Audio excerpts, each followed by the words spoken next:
Hello friends, I am advocate Anup Kumar Sharma, criminal defence lawyer, सत्यमेव जयते free legal aid, pro bono legal aid services. मेरे channel में मैं आपका स्वागत करता हूं। अभी आज ये वाले एक बेहतरीन टॉपिक को लेकर के मैं आपके सामने आया हूँ। ये जो टॉपिक है दोस्तों, ये बहुत इंटरेस्टिंग है। देखिए, हमारी जो दुनिया है ये ब्लैक रोब कहते हैं इसे, रोब, right. This is a gown और रोब, ये हाई कोर्ट का रोब है जो मैं पहना हूँ। When I go to high court और supreme court then we use this robe, right. देखिए, इस काले कोट के पीछे हम अपराध की निंदा करते हैं, इसलिए ब्रिटिशर्स के टाइम से ब्लैक कलर जो है यूज़ हो रहा है।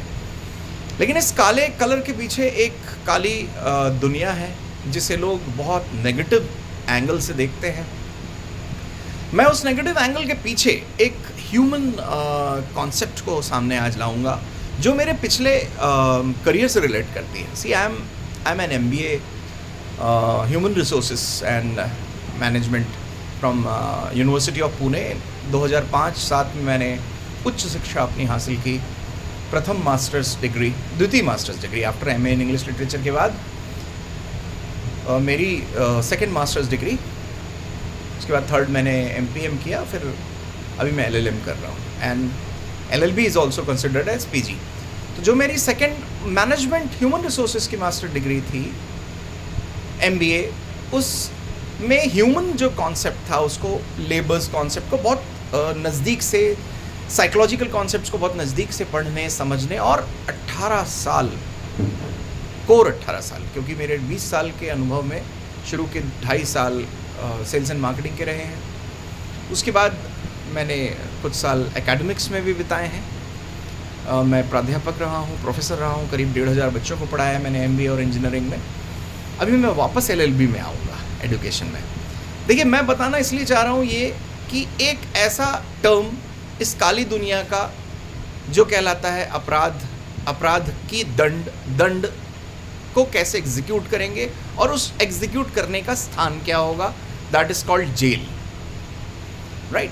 Now this coming to from scattered to coming to precise, जो हमारी एनालॉजी का एक इम्पॉर्टेंट पार्ट होता है कि हम किस तरह से बिखरे हुए वृत्तांत को एक सूक्ष्म केंद्र बिंदु तक लेकर के आते हैं। जेल एक नाम ही काफ़ी है। लोगों को जिस तरह से काल सर्प, नाग, कोबरा, ये जो शब्द हैं ये कायदे से लोगों के मन में तुरंत नकारात्मक भाव लाने वाले शब्द हैं। जब मुझे याद है, मैं इंडियन आर्मी 5 साल के NCC सर्टिफिकेट के बाद, ABC के बाद डायरेक्ट SSB में हमारा जब ये हुआ था, हम SSB इंडियन आर्मी ऑफिसर्स के इंटरव्यू के लिए गए थे, तो वहाँ पे मैं चेस्ट नंबर 1 था सिलेक्ट होने वाला, पहला। आखिरी राउंड से मैं बाहर आया। पूरे 5 दिन का प्रोसेस मैंने निभाया। फर्स्ट डे स्क्रीनिंग हुआ, उसमें एक थीमेटिकल एपर्सेप्शन टेस्ट और एक वर्ड एप्रीहेंशन टेस्ट होता है, साइकोमेट्रिक टेस्ट, मनोवैज्ञानिक। उसमें वर्ड दिया जाता है, वर्ड से आपको मीनिंग बनाना है, उससे आपकी मनोवैज्ञानिक स्थिति पता चलती है, साइकोलॉजिकल स्टेट ऑफ माइंड आप कैसा है। जैसे स्नेक वर्ड देंगे, अब लोगों के मैंने snake is a poisonous reptile, अब अंग्रेजी में आपने शब्द बनाया, हिंदी में सर्प एक विषैला जीव है, रेंगने वाला जीव, रेप्टाइल। बट आप उसको पॉजिटिव वर्ड भी बना सकते हो। Every snake is not a poisonous reptile. बहुत से स्नेक हैं, आपको आश्चर्य लगेगा, 55 to 60% snakes are not venomous, right. ये मैं एनालॉजी को दूसरी दिशा में लेकर जा रहा हूँ और बताना ये चाह रहा हूँ कि अगर जेल वर्ड है तो लोगों के मन में वो बचपन का याद आता है, जेल की रोटी खाना पड़ेगा, जेल का पानी पीना पड़ेगा, पोषम पा भाई पोषम पा। वो गेम एक हुआ करता था जो हम खेला करते थे, और एक हाथ से ऐसा जेल बनाते थे और उसके बीच में एक बंदा फंसा रहता था, या बंदा बंदी। बचपन में लड़के लड़कियां सब एक साथ खेलते थे, आज भी बच्चियां खेलते हैं पोषम पा, पर उसके लैंग्वेज और लिरिक्स कुछ अलग हो गए हैं, राइट। तो मेरा कहना ये है कि जेल का जो शाब्दिक अर्थ है वो है रिफॉर्म्स। कानून की भाषा में अगर देखा जाए तो करेक्टिव रिफॉर्म्स की जो थ्योरी है वो जेल को जन्म देती है। अब ये करेक्टिव रिफॉर्म्स की थ्योरी हमारे सामने कैसे दिखता है? आप तो बोले कहाँ सर, काहे का करेक्टिव, काहे का रिफॉर्म्स? जस्टिस मुल्ला कमेटी ने जो रिकमेंडेशन किया था आज से काफ़ी वर्ष पहले आज़ादी के टाइम, उसके बाद से आज का जो जेल का परिवेश है उसमें बहुत बदलाव आए हैं। अगर आपको रिफॉर्मेटिव में अंडर 18 जुवेनाइल्स के लिए देखना है तो उसका नाम ही बाल संप्रेक्षण गृह है। That is a reformative house. उसमें जेल नाम का शब्द यूज़ नहीं किया जाता है, राइट। That is not a jail, वो एक सुधार गृह है, बाल सुधार गृह है, बंदी सुधार गृह है, बाल संप्रेक्षण गृह उसको कहा जाता है, राइट फ्रेंड्स। तो ये तो हुआ रायपुर में। अगर देखा जाए तो रायपुर राजधानी है छत्तीसगढ़ की, यहाँ पे माना में है बाल संप्रेक्षण गृह। बहुत अच्छा संप्रेक्षण गृह है, हर जिलों में होता है।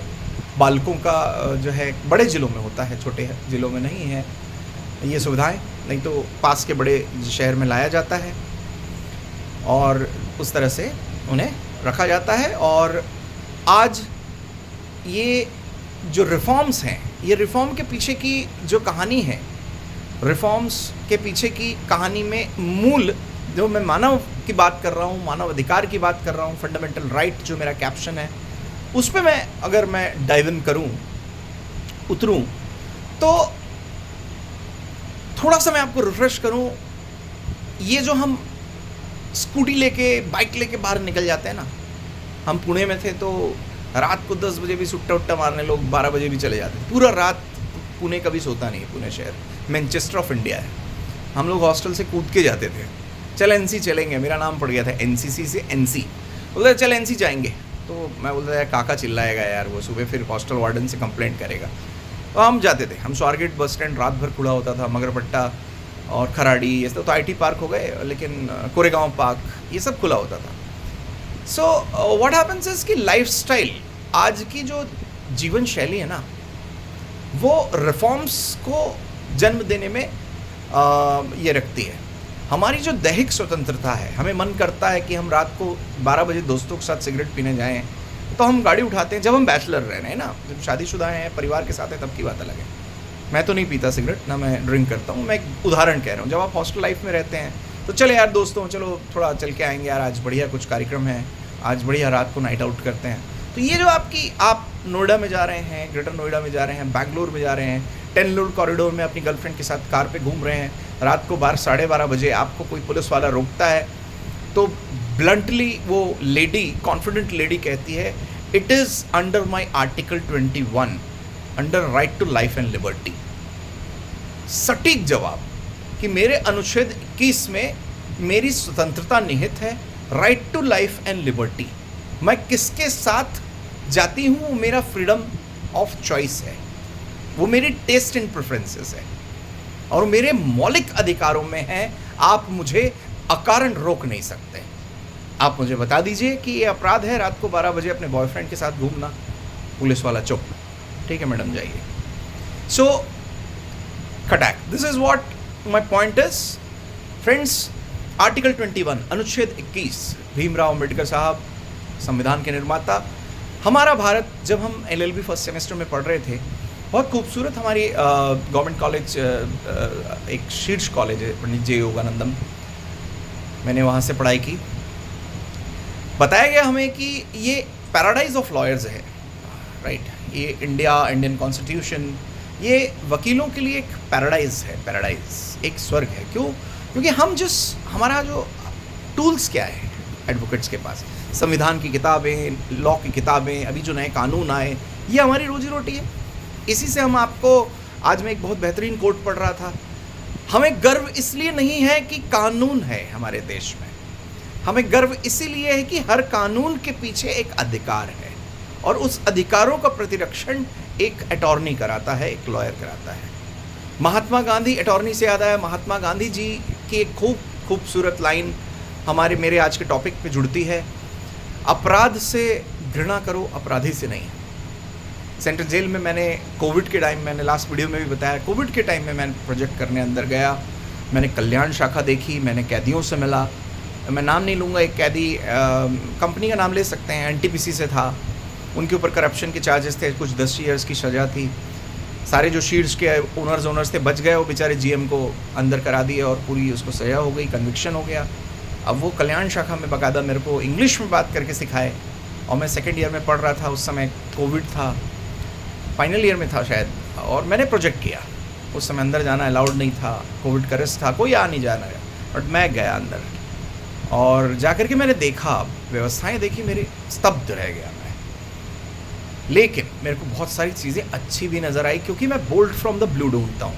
देखिए जेल है, जेल खाना जिसको हम कहते हैं, जेल खाना, जेल खाने में हम उम्मीद करेंगे कि मतलब मेरी दैहिक स्वतंत्रता या फंडामेंटल राइट एकदम थाली में परस के मिलेगी, नहीं, कटिल डाउन होगी। पर किस हद तक कटिल डाउन हो सकती है? जेल की बड़ी बड़ी दीवारों में लिखा है और महात्मा गांधी का सिद्धांत के अनुरूप है। और जस्टिस मुल्ला और काफ़ी जस्टिस ने, जो अभी के भी जो सुप्रीम कोर्ट के माननीय जस्टिस हैं, उन्होंने कहा है कि सलाखों के अंदर जाने के बाद आपके मौलिक अधिकार मृत प्राय नहीं हो जाते। That means When you are inside incarnation, may it be under trial, इंसान जेल में कब होता है? लोगों को लगता है तू जेल से आया है। मैं आपको बता दूं दोस्तों, जेल का मतलब सजा हो गया, कन्विक्ट हो गया नहीं होता है। ये तो पहले आप विचारधारा प्लीज़ क्लियर कर लीजिए। अगर आपके हाथ से जाने अनजाने में अपराध हो गया है, पहला है ना, एक्सीडेंटली पहला, या फिर आपने नहीं किया है, झूठा फंसाया है, जैसे अभी मेरे 4-5 जो रिसेंट मर्डर वगैरह के केसेस हैं, उसमें से 2 केसेस में 34 में 2-3 और को अक्यूज़ड हैं। वो को अक्यूज़ड कोई गाड़ी लेकर के जा रहा था, कोई डेड बॉडी को साथ, मतलब बॉडी को साथ में लेके गया, या वो व्यक्ति मरा नहीं था, उसको साथ में ले जाके कहीं डिस्पोज ऑफ कर दिया, साथ में बॉडी को कहीं वो कर दिया, या थोड़ा सा साथ दे दिया क्राइम में, तो वो भी बेचारा अंदर है। बेचारा नहीं बोलना चाहिए, उसने साथ दिया।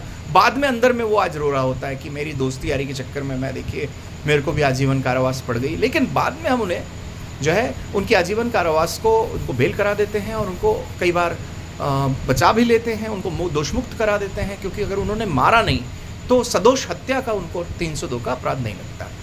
पॉइंट मेरा ये है कि जो मानव अधिकार हैं, कौन कौन से मानव अधिकार जेल के अंदर जीवित रहते हैं, उस पर हम चर्चा करेंगे। बहुत खूबसूरत टॉपिक पे चर्चा करेंगे, रिफॉर्मेटिव थ्योरी पे, आज का परिवेश पे, ओपन जेल सिस्टम्स क्या है, देश में ओपन जेल्स की कॉन्सेप्ट कैसे आ रही, कहाँ चल रही है और वहाँ क्या होता है, इस पर बहुत बेहतरीन चर्चा करेंगे। बने रहिएगा वीडियो पे। देखिए जेल में लोग सिर्फ सजा हो जाने के बाद नहीं जाते। जेल में अगर किसी से जाने अनजाने में कोई अपराध हो जाता है या नहीं भी हुआ है, आप जाते हैं तो आप न्यायिक अभिरक्षा में रहते हैं। अभिरक्षा का मतलब क्या? अगर आप कार से चल रहे हैं और अचानक से कोई घर से दौड़ते हुए कोई बच्चा आया, कोई व्यक्ति आया और आपकी कार के नीचे आ गया, भगवान ना करे हॉस्पिटल पे उसकी डेथ जाती है, कुछ हो जाता है, तो जाने अनजाने में आपसे एक हादसा हुआ है, accident, 304 IPC, right, section A, section B, उसमें खंड बने हुए हैं। सेक्शन ए, 304 में आपको 10 ईयर्स तक की सजा है। लेकिन जब तक आपका विचारण चलेगा, प्रोसिक्यूशन यानी पुलिस यानी गवर्नमेंट वर्सेस ये क्राइम है वर्सेस स्टेट, आपका केस चलेगा। डिफेंस लॉयर्स आपके लिए लड़ेंगे, हम जैसे डिफेंस लॉयर्स लड़ते हैं, प्रूव करते हैं, एविडेंस से प्रूव होता है कि क्या उस समय हुआ था, आई विटनेसेस क्या कहते हैं। तो ये सारों के आधार पे क्या होता है कि आपसे अगर हो गया तो क्या होगा।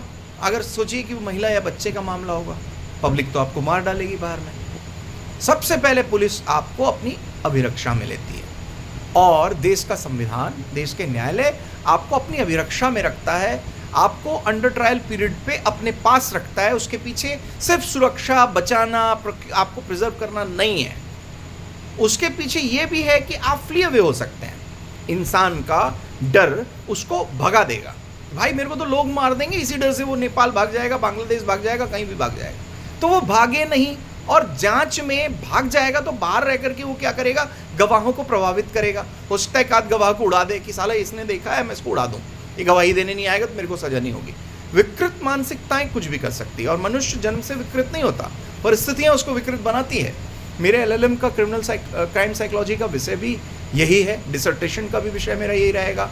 मैं मास्टर ऑफ फिलोसफी लॉ करूँगा, उस पर भी मेरा डिसर्टेशन यही रहेगा कि इंसान क्राइम माँ के पेट से जन्म नहीं लेता। जितने भी अपराधी मैं देख रहा हूँ यहाँ पे रायपुर पे, जितने पॉकेट मार हैं, जितने लूट हैं, छिनटाई हैं, अपराध की दुनिया से जन्म नहीं लिए हैं। उनको बेचारों के पास तो जमानत कराने के पैसे नहीं होते।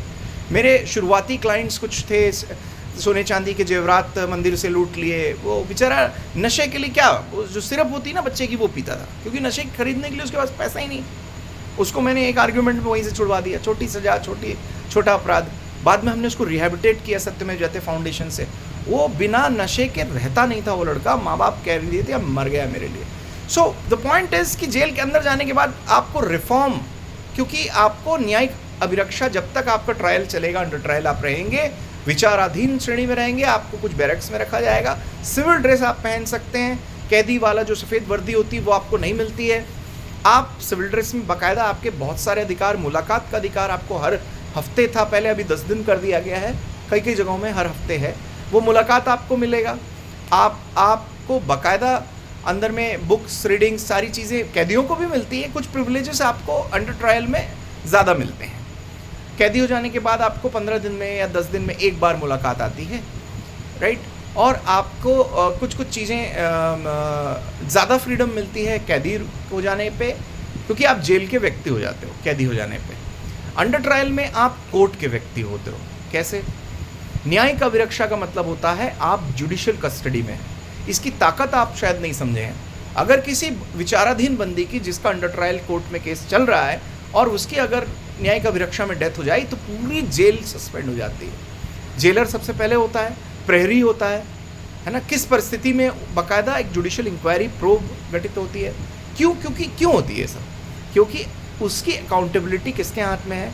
जो जज विचारण न्यायालय, ट्रायल सेशन जज या जुडिशियल मजिस्ट्रेट फर्स्ट क्लास या चीफ जुडिशियल मजिस्ट्रेट या मेट्रोपॉलिटन सिटी में मेट्रोपॉलिटन मजिस्ट्रेट, जिस भी जुडिशियल मजिस्ट्रेट फर्स्ट क्लास 3 साल से 7 साल तक की सज़ा, 3 साल, चीफ जुडिशियल मजिस्ट्रेट 7 साल, आजीवन कारावास में सेशन जज में आजीवन कारावास और फांसी तक मृत्युदंड की सज़ा देने के योग्य जो जुडिशिक्शन कोर्ट रहता है वो कोर्ट विचारण करता है, और उस विचारण न्यायालय के क्षेत्राधिकार और जुरिस्डिक्शन परव्यू के अंतर्गत में ये विचाराधीन बंदी होते हैं। इसलिए आप देख लीजिए, कभी भी आपका कोई विचाराधीन बंदी अंदर है, उनको हम बेल पे छुड़ाते हैं, उनको अगर स्वास्थ्य की ज़रूरत है तो हम कोर्ट पे जाके एक एप्लीकेशन लगाते हैं कि साहब इनको बाहर मेकाहारा ले जाया जाए, बड़े हॉस्पिटल ले जाएगा, उनका हाथ टूट गया है, कुछ हो गया है, एक्सीडेंट हो गया है, लीवर में प्रॉब्लम आ गई, कुछ ऐसी जटिलताएँ आ गई जो जेल के हॉस्पिटल में ठीक नहीं हो पाएगी, राइट।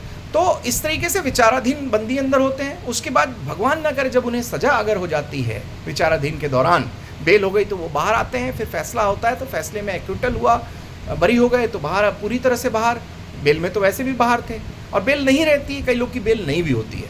जैसे पॉक्सो केस में जब तक प्रोसिक्यूटिक्स का बयान नहीं हो जाता, फेवर में नहीं हो जाता,